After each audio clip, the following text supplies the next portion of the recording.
देवादिदेव मूलाय चिंतामणि पार्श्वनाथ भगवान की जय। आचार्य भगवंत कुंद स्वामी की जय। आचार्य भगवंत विराट सर जी विशुद्ध सागर जी महाराज की जय। समाधि भक्ति के रचयिता आचार्य गुरुदेव सर विभाग सागर जी महाराज की जय। गौसांग जनवाणी माता की जय। हरिकम सिद्ध श्री माता जी की जय। पत्नी हरिका संघ की जय। प्रिय बंधु, ये वाक्य हमने बहुत बार सुना है। मन के हारे हार है, मन के जीते जीत। अर्थात मन ने यदि हार मान ली तो जीतती हुई बाजी भी तुम हार जाओगे, और यदि मन ने ठान लिया कि मैं इस बाजी को जीत सकता हूं तो हारती हुई बाजी भी व्यक्ति जीत जाता है। इसलिए यदि आप अपने जीवन में उन्नति चाहते हैं, अपने जीवन में समृद्धि चाहते हैं, अपने जीवन में विकास चाहते हैं, तो आचार्य भगवंतों ने कहा है अपने मन को व्यवस्थित करिए। आज व्यक्ति के पास में सब कुछ है लेकिन मन शांत नहीं है। जी, कोई कमी है घर में, परिवार में कोई कमी है, भोजन में कोई कमी है, लेकिन वह घर पर रखी थाली जो तुम जैसे ही घर पर पहुंचे अच्छे बढ़िया व्यंजन बने थे, लेकिन मन अशांत था तो 56 भोग भी तुमको आनंद नहीं दे रहे थे। क्यों मनीष भैया? माँ ने बहुत अच्छे लड्डू बनाए थे लेकिन उस लड्डू में भी स्वाद नहीं आया, क्योंकि मन में शांति नहीं थी, मन अशांत था। तो आचार्य भगवंत ने कहा है मन को शांत कैसे करोगे? तो गुरुदेव कहते हैं कि यदि मन को शांत करना है तो मन को शांत करने के लिए तुम्हें जिनवाणी का सहारा लेना पड़ेगा। जब तक जिनवाणी का सहारा लोगे नहीं तब तक तुम्हारा मन शांत होगा नहीं। जैसे आचार्य गुरुदेव ने कहा है कि चंचल मन है दुष्ट अश्व सा, कहाँ गिरा जाए। जैसे अश्व को वशीकरण करने के लिए लगाम अपने हाथ में लेते हो, हाथी को वश में करने के लिए कुछ महावत कुछ अपने हाथ में लेता है, पतंग को वश में करने के लिए डोर हाथ में रखते हो, गाड़ी को वश में करने के लिए ब्रेक के पास में हाथ रखते हो। उसी प्रकार से अशांत मन को वश में करने के लिए जिनवाणी को पास में रखना पड़ेगा। जब तक जिनवाणी रहेगी, जिनवाणी का आश्रय तुम लोगे तो तुम्हारा मन धीरे धीरे शांत हो जाएगा। इसलिए प्रिय बंधुओं, शांत मन को वश में करने का पुरुषार्थ करो।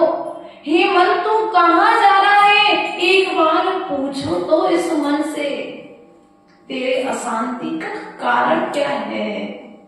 एक भिखारी भी रास्ते पर चैन की नींद सोता है और एक पैसे वाला व्यक्ति घर महलों में रहकर के भी चैन की नींद क्यों?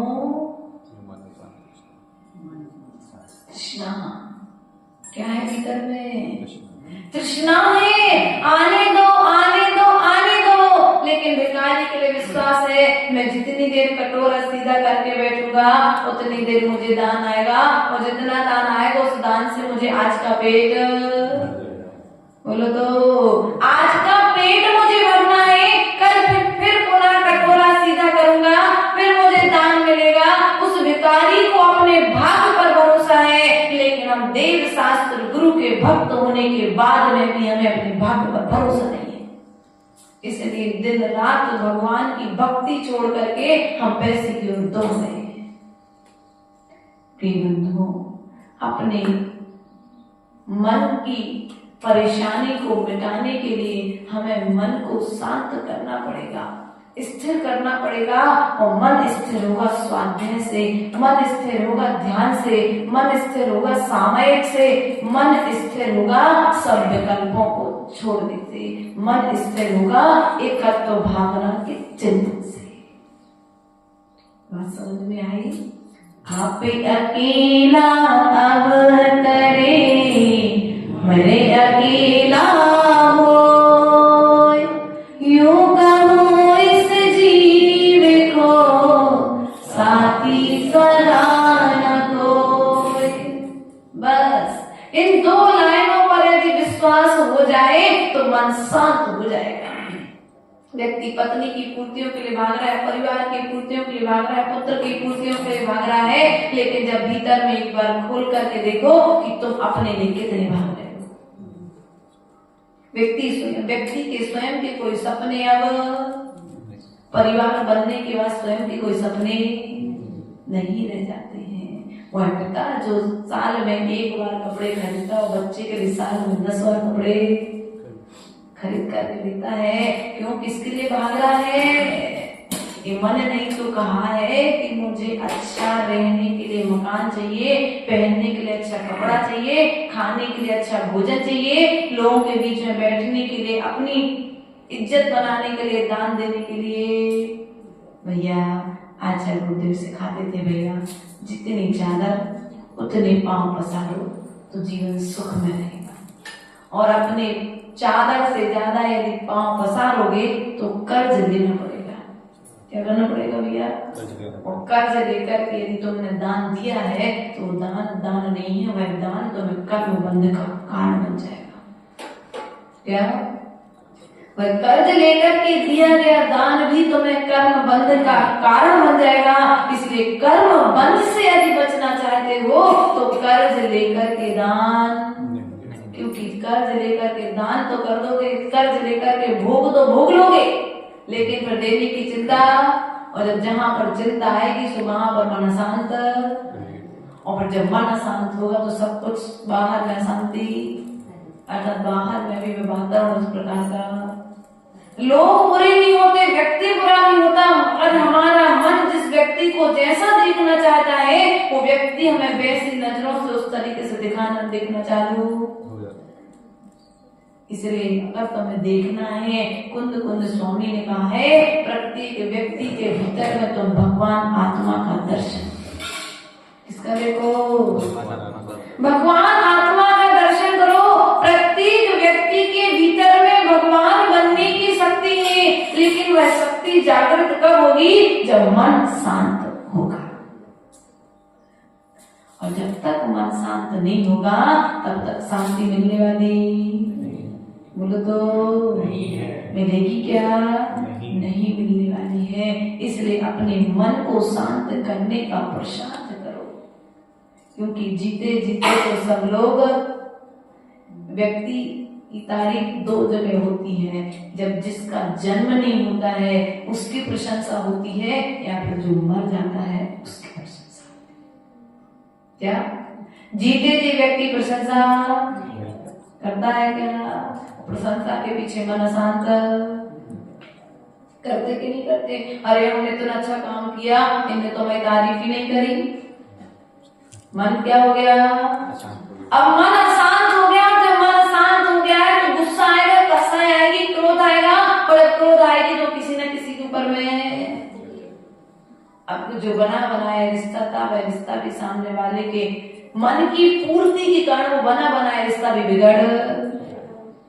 अब आपके रिलेशन में कहीं ना कहीं तुम्हारे क्रोध का प्रभाव। इसलिए ऐसा इतना अपने मन को अपने ऊपर में हावी मत होने दो, क्योंकि जो आज अच्छे दिख रहे हैं, जो आज तो हमें बुरे दिख रहे हैं, शायद हो सकता है वही कल तुम्हारे लिए अच्छे नजर आने के लिए। पारसनाथ ने कमठ को कभी बुरा नहीं माना। हमने रावण को बुरा माना, हमने कमठ को बुरा माना, हमने ऐसे बहुत सारे जीव हैं जिनको बुरा माना, लेकिन भगवान ने कभी उनको बुरा नहीं माना, क्योंकि उन्होंने सब में द्रव्य दृष्टि से सब में भगवान आत्मा का दर्शन किया।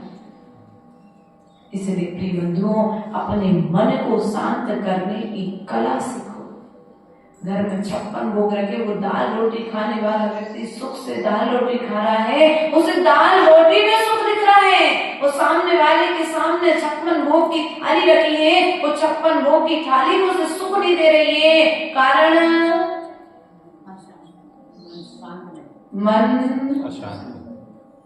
मन को शांत करने की कला तो नहीं सीखते, लेकिन घर में दूसरों को शांत, अरे तुम शांत रहो, मेरा दिमाग अभी ठीक, क्यों दीपेश ऐसा तो नहीं करते, तुम शांत रहो, हमारा दिमाग ठीक है, अभी हमारा मन ठीक है। भैया तुम्हें मन को ठीक करना था, तुम दूसरों को सुधार दे। झगड़े की जड़ कौन है? बोलो तो, झगड़े की जड़ कौन है? तुम जड़ को हटा दो तो झगड़ा शांत हो जाएगा। यदि खरपतवार होने लग जाए तो एक बार उसका पतवार के जो पेड़ हैं उनको जड़ से नष्ट कर दो, और जब जड़ से नष्ट कर दोगे तो अच्छी खेती होने में समय नहीं लगेगा। इसलिए प्रिय बंधुओं, अपने बुरे विचारों को भगाओ। कैसे? बुरे विचारों को भगाने के लिए जब तुम भगाओगे तो कुछ लाना भी तो, अब लाओगे कहां से? तो जिनवाणी से।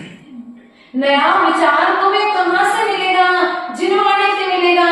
कौन देगा ये नया विचार? तो आचार्य भगवंत ने कहा है, ये जो कुंद समय सार ग्रंथराज है, ये जो छेड़ाला ग्रंथराज है, ये जो मूलाधार ग्रंथराज है, ये जो रत्न कर्ण श्रावकाचार्य ग्रंथराज है, ये तो आचार्यों का विचार है। क्या है? पूर्वाचार्यों की विचार इस ग्रंथ में संग्रहित हैं। अब उस ग्रंथ को पढ़ करके तुम अपने विचारों को सुधार कर सकते कि नहीं कर सकते? लेकिन हम क्या कर रहे हैं? अशांत मन को शांत न करके हम दूसरे को शांत करने का प्रयास कर रहे हैं और जब दूसरा शांत नहीं होता है तो हमारी कसाय उस पर भड़क जाती है और जब कसाय उदय में आती है तो सामने वाले से भी हमारी बुराई। अब पहले तो एक से बुराई ऑफिस में करके आए थे, झगड़ा हो गया था, अब घर में आए सो ऑफिस का गुस्सा पत्नी पर निकाला, सो पत्नी से भी बुरे। अब बताओ मैं करना क्या था? अपने अशांत मन को शांत, अपने स्वयं को कंट्रोल में करना था, लेकिन हमने अपनी गाड़ी का ब्रेक नहीं दबाया और सामने वाले से कहने लगे अरे तुम ब्रेक दबा लेते, तुमने देख करके नहीं चले। भैया यदि एक्सीडेंट होता है तो कहीं ना कहीं दोनों गाड़ी चालक का दोस्तों, लेकिन अपनी गलती सामने वाला कहता तुमने गलती करी, पीछे वाला कहता तुमने गलती करी और दोनों एक दूसरे की गलती को स्वीकार ना करके वह केस पहुंच जाता है कहाँ पर? थाने में पहुंच जाता है। इसलिए प्रिय बंधु तुम्हारा केस थाने में पहुंचे उसके पहले अपने मन को शांत कर लो। तुम्हारा केस किसी और के सामने में आए उसके पहले अपने केस को सॉल्व, क्योंकि मन शांत होगा तो केस को सॉल्व होने में समय। हमने किताबों के सवाल तो अनादिकाल से सॉल्व किए हैं, लेकिन एक बार हमें अपने जीवन के सवालों को शांत करना पड़ेगा, सॉल्व करना पड़ेगा, हल करना पड़ेगा, क्योंकि जीवन की समस्याओं को बढ़ाने वाला यदि कोई है तो वह हमारा मन है, जीवन की समस्याओं को मिटाने वाला यदि कोई है तो वह हमारा मन है। क्यों भैया? कांटा लगता है पैर में तो कांटा निकलता भी कांटे से है। क्या? कांटा पैर में यदि लगता है तो निकलता भी कैसे है? कांटे से निकलता है। जब पाप यदि मन से होता है तो पुण्य भी मन से होता है, यदि दुख मन से हो रहा है तो सुख भी मन से होगा कि नहीं होगा? होगा।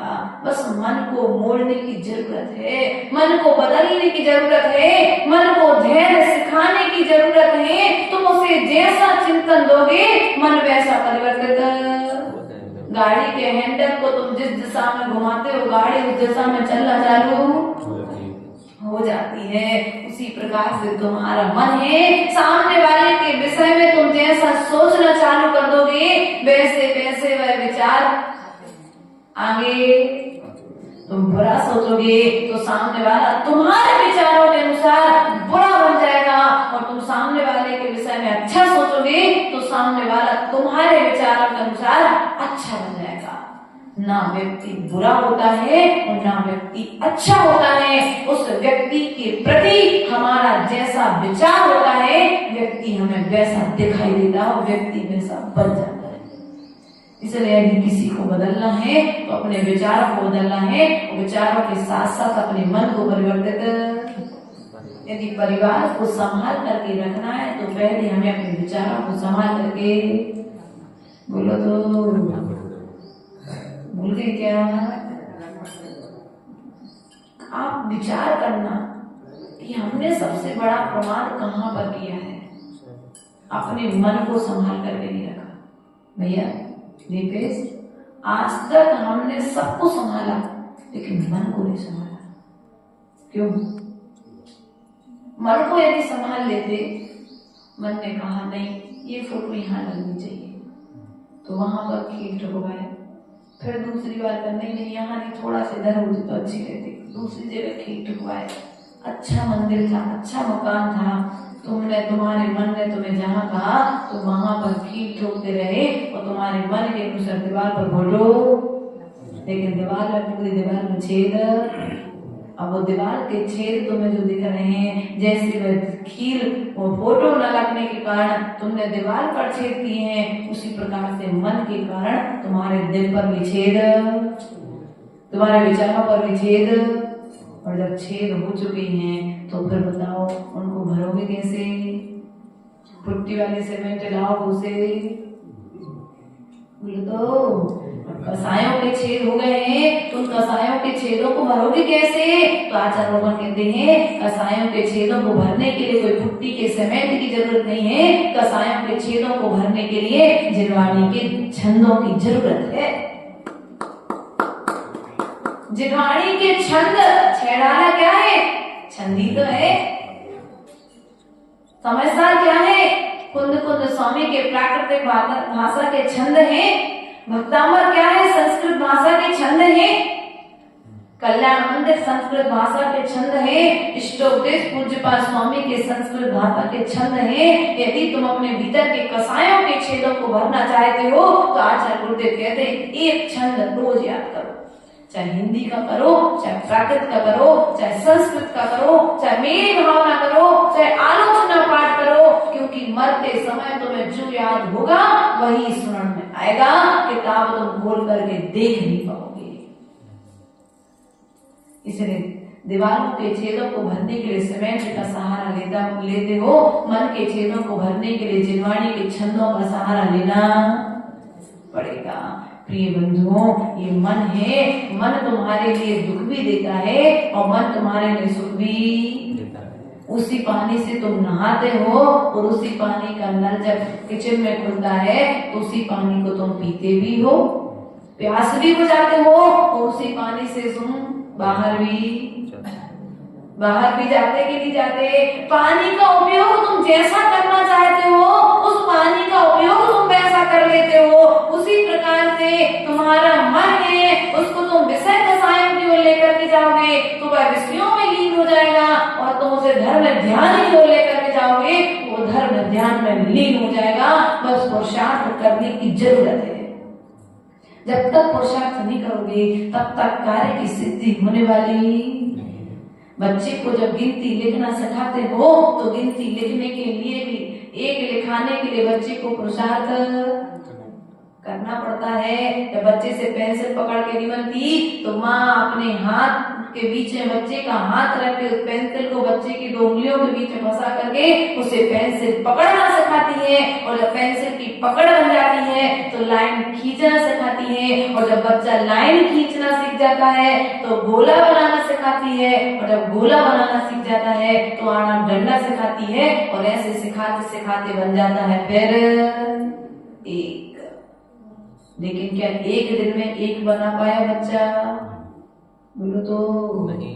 कई बार एक लिखने में भी बच्चे को महीनों लग जाते हैं, लेकिन फिर भी वह माँ हिम्मत नहीं हारती। क्यों माँ? दीपेश की माँ हिम्मत हारे थे।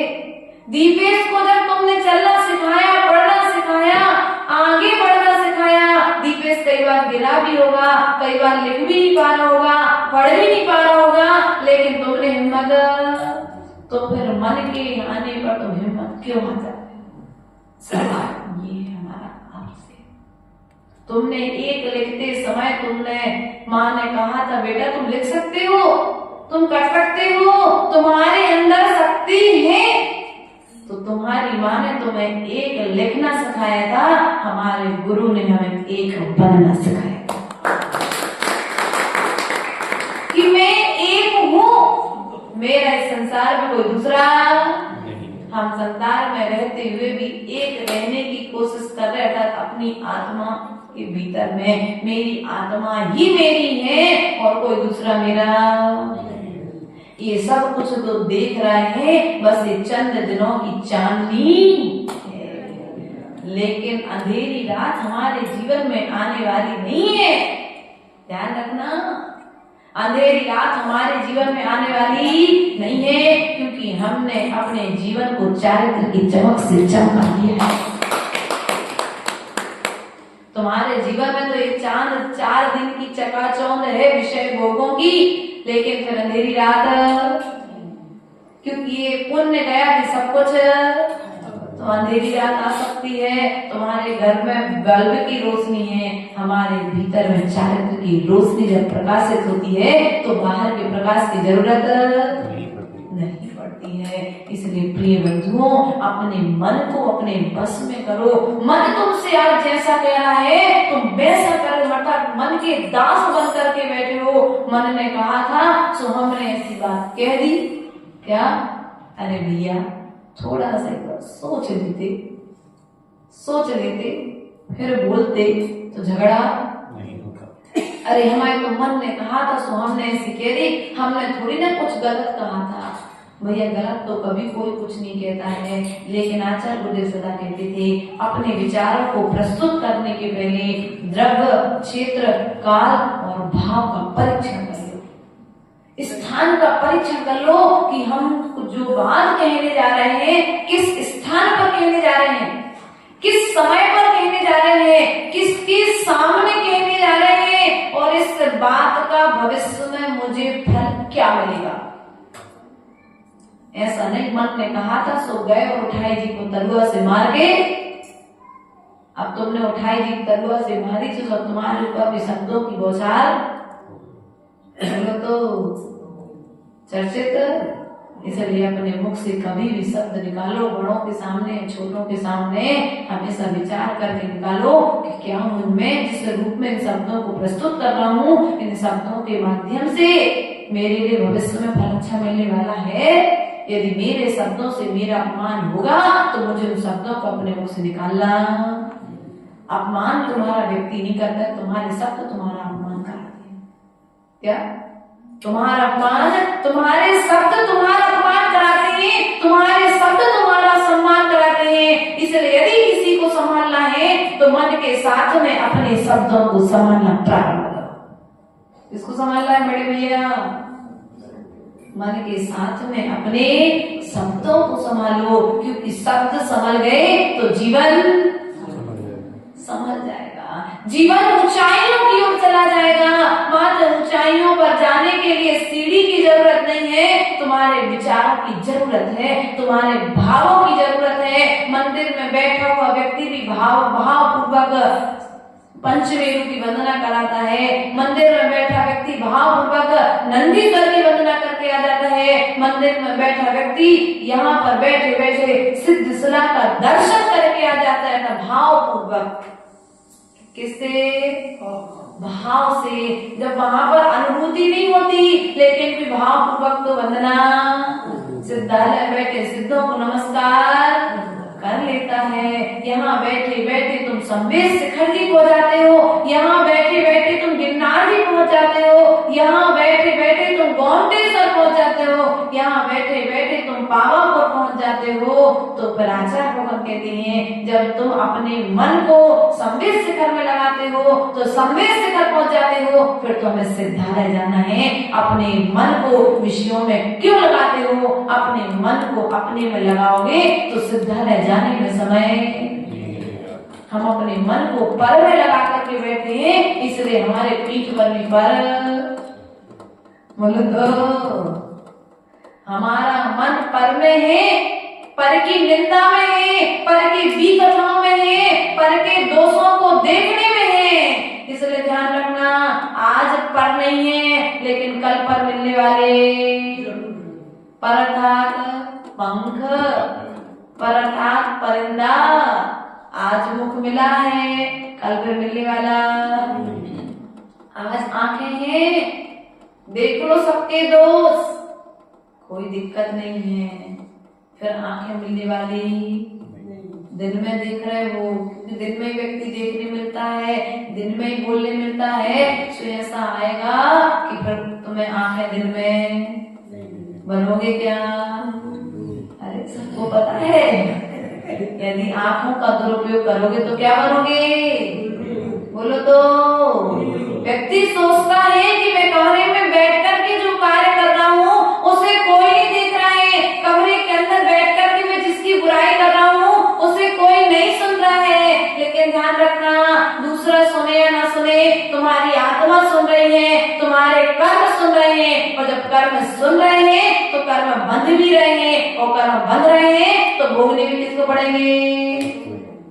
बोलो तो बड़ी मामी, खुद को ही सुनना पड़ेगा ना, खुद को ही भोगना पड़ेगा ना। इसलिए ऐसा कोई कार्य छिप करके भी नहीं करो कि छिपकली बन करके तुम्हें इधर उधर, छिप करके भी पाप, छल करके भी पाप नहीं करना चाहिए। प्रिय बंधो, यही मन की दशा है कि यह मन हमारे लिए अनादिकाल से संसार में भटका रहा है। क्या कर रहा है? संसार में भटका रहा है। इसलिए अपने मन को संभालने की जरूरत है, क्योंकि मन संभल गया तो सब कुछ संभल जाएगा। रोते हुए सब आते हैं, क्या रोते हुए तो सब आते हैं, लेकिन हंसकर जीना हमारी, बोलो तो अपने जीवन को हंसकर जीकर किसको बनाना पड़ेगा। अब हंसने के लिए व्यक्ति को अलग से एक शोरूम बनवाए, बहुत सारे स्पीकर के पास में जाना पड़ता है हंसने के लिए। क्यों?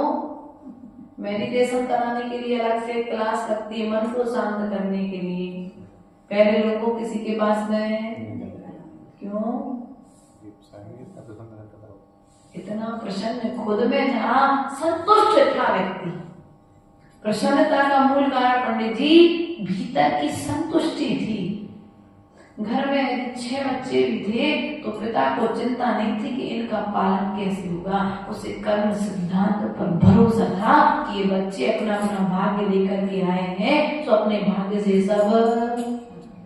और आज व्यक्ति की दृष्टि हो कि मैं करता हूँ, मुझे करना पड़ेगा तो मैं कर नहीं पाऊंगा, इसलिए मुझे ऐसा कार्य करना। अरे भैया, तुम सिद्धांत पर विश्वास तो रखो। एक छोटा सा गांव है इलाहाबाद के पास, कोंडा कुंडा अलग है, छिंदवाड़ा के पास एक गांव है इलाहाबाद के पास। मेरा चातुर्मास का मन है, 2017 में श्रीफल चढ़ाया, लेकिन गुरु आज्ञा थी तो हमारा दूसरी जगह पर वहां नहीं हो पाया। स्मरण आता है उस गांव का, कभी जब स्मरण करते हैं। उस गांव में 30 पिच्छी का चातुर्मास हुआ, लगभग 30 घर की समाज और 30 पिच्छी। संवेद शिखर से विहार करके संग बनारस होते हुए इलाहाबाद आया। बरसात का मौसम निकट में था और किसी ने साधु संघ को श्रीफल नहीं चढ़ाया चातुर्मास है तो। अब क्या करे साधु, कहाँ जाए साधु? क्षेत्र पर अब तो इतनी व्यवस्था हो गई, गाड़ी वाहन घोड़े सब है, मोबाइल सब कुछ है, हर जहाँ बैठ जाओ वहाँ संपर्क सुविधा है। पहले ऐसी सुविधाएं, लाइट की सुविधाएं भी ऐसी आज से 30-35 साल 40 साल पहले ले लें वाली घटना हुई है। तो वहां पर समाज ने श्रीफल चढ़ाया मुनिराज को चातुर्मास करने का। उन्होंने स्वयं सुना ये घटना। बोले माता जी, हमारे यहाँ पर कोई व्यवस्था नहीं थी रुकने के लिए, इससे भी आधा एक हॉल था, और जैसे बरामदे बनते थे सबके, पहले रहते थे बरामदे, छत आधी छत डाल दी और बरामदे झूला डाल दिया, वहां पर सब लोग आराम से। बोले ऐसे 2 बरामदे थे, एक कमरा और 2 बरामदे, और एक किसी का घर था कुटिया, उस कुटिया में साधु संघ का चातुर्मास कराया। क्या ऐसी व्यवस्था है भी हमने चातुर्मास, और साधु ने भी शांति से चातुर्मास कर लिया। आज चातुर्मास कराने के लिए व्यक्ति को पीछे क्यों होना पड़ रहा है? आज साधु को बुलाने के लिए पीछे क्यों होना पड़ रहा है? क्योंकि व्यक्ति के लिए पहले सिद्धांत पर विश्वास था कि साधु आएगा तो अपना भाग्य लेकर के आएगा और अपने भाग्य का लेकर के चला जाएगा। लेकिन आज व्यक्ति ने ऐसा सोच लिया है, मुझे करना पड़ेगा। क्या? मुझे करना पड़ेगा और मैं कर नहीं पाऊंगा, सो व्यक्ति धर्म करने से पीछे। आज आचार्य परमेष्ठी का मुझे नाम याद नहीं आ रहा है अभी, लेकिन वे आचार्य परमेष्ठी आज भी लगभग 50-60 पिछियों के साथ इस पृथ्वी तल पर विचरण कर रहे हैं। तो विपरीत परिस्थितियों में उनने शांत किसको किया था? बोलो, सबसे पहले शांत उन्होंने किसको किया? विपरीत परिस्थितियों में भी किसको शांत किया? सबसे पहले मन को शांत किया था। यदि मन भीतर मुतल मुतल करता रहता तो साधु जंगल में उस छोटे से गांव में रहते हुए भी उस शांति को प्राप्त नहीं कर पाता। मैं गई वहां पर 8-10 दिन रुके और मेरा मन भी बहुत ऐसा अच्छा लगा, प्रकृति बहुत अच्छी है और ऐसा लगता था जैसे 50 साल, तो 2017 में गए थे, ऐसा लगता था कि मानो आज से 60 साल पहले जो व्यक्ति जिंदगी जीते थे, चक्की से आटा पीसना, कुएं से पानी खींचने जाना, सुबह से भगवान का अभिषेक देखना, कोई फैशन शो की जरूरत नहीं, जैसे घर में बैठे थे, शुद्ध वस्त्र पहने और अपने मंदिर में अपनी डिब्बी ली और अपने मंदिर में पहुंच गए। आज तो मंदिर आने के लिए भी आध घंटा तैयार होने में समय लगता है, क्योंकि मंदिर को पहले दर्शन का विषय था, अब मंदिर प्रदर्शन का विषय बन चुका है। पहले व्यक्ति भक्ति करने के लिए मंदिर में आता था, अब सो करने के लिए, लोगों को दिखाने के लिए मंदिर में आता है। इसलिए मंदिर में आने के पश्चात तो जो शांति मिलनी चाहिए थी, तो शांति मिल नहीं रही है। इसलिए जब मंदिर में आओ तो सब तरह के होगा, कोई शोरूम थोड़ी ना है कि तुम सच के आओ और तुम्हारा यहाँ पर ऐसा शो चले। क्यों भैया, ऐसा तो ऐसा तो नहीं है। मंदिर में आओ तो जैसे प्रभु निर्विकार मुद्रा में बैठे हैं, कोई श्रृंगार उनके शरीर पर नहीं है, यदि तुम उनकी तरह वितराग भावों के साथ मंदिर में आओगे तो मंदिर में 5 मिनट रुको, चाहे 15 मिनट रुको, चाहे 1 घंटे रुको, हम तो कहते 1 मिनट भी यदि रुकोगे तो तुम्हें वह शांति मिलेगी प्रभु के दर्शन से, जो शांति कभी प्रभु ने पाई थी। और यदि मंदिर में आओगे, दिखावा करने के लिए आओगे, शोरूम की तरह शोपीस बन करके आओगे यहाँ पर, तो शांति मिलने वाली।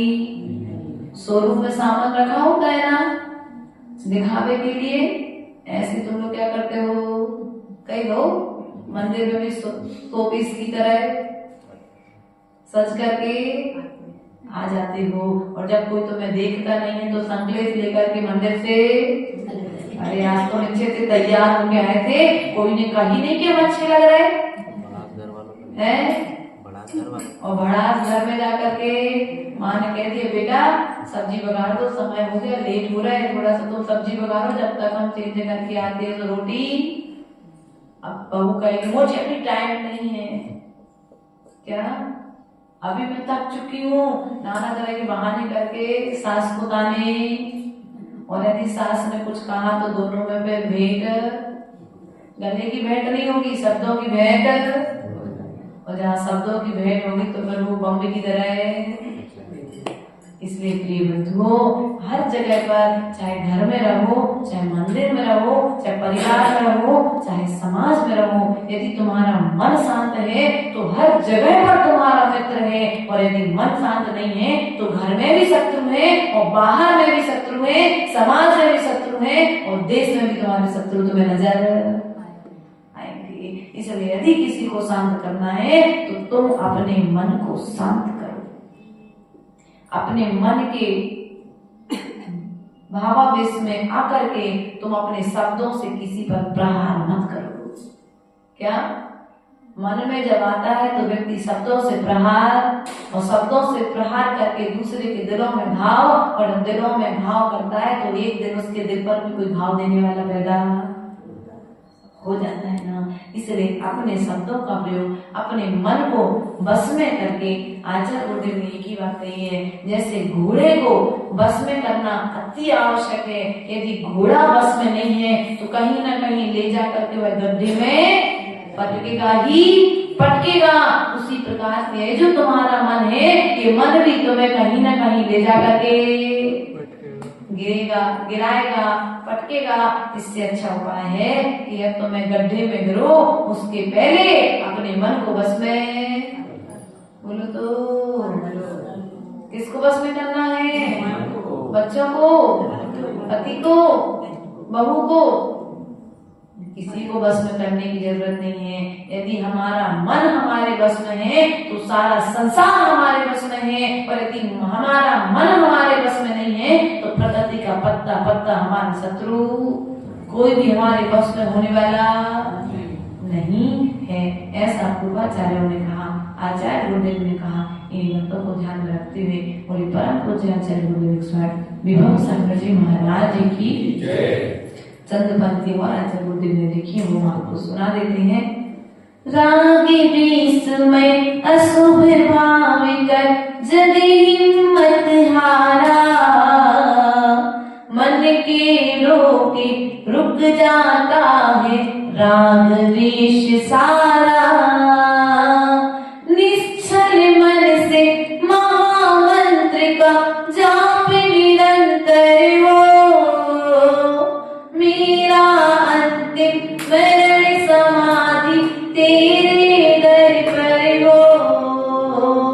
शुभ भावों में नित्य निमित्त है जिनवर प्रतिमाएं, अतः उन्हीं का आलम्बन ले जिन प्रतिमा जिन महिमा गाए।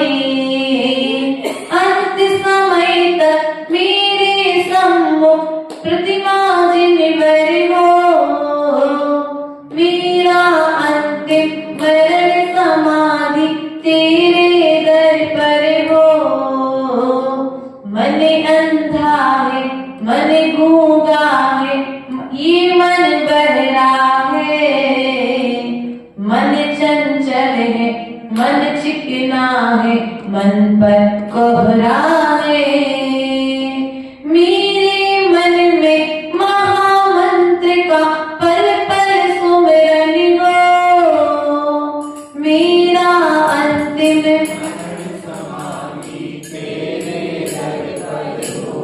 कर्म धूल को उड़ा रहे हैं महातपस्वी जो, धर्म फूल को खिला रहे हैं महामनस्वी जो।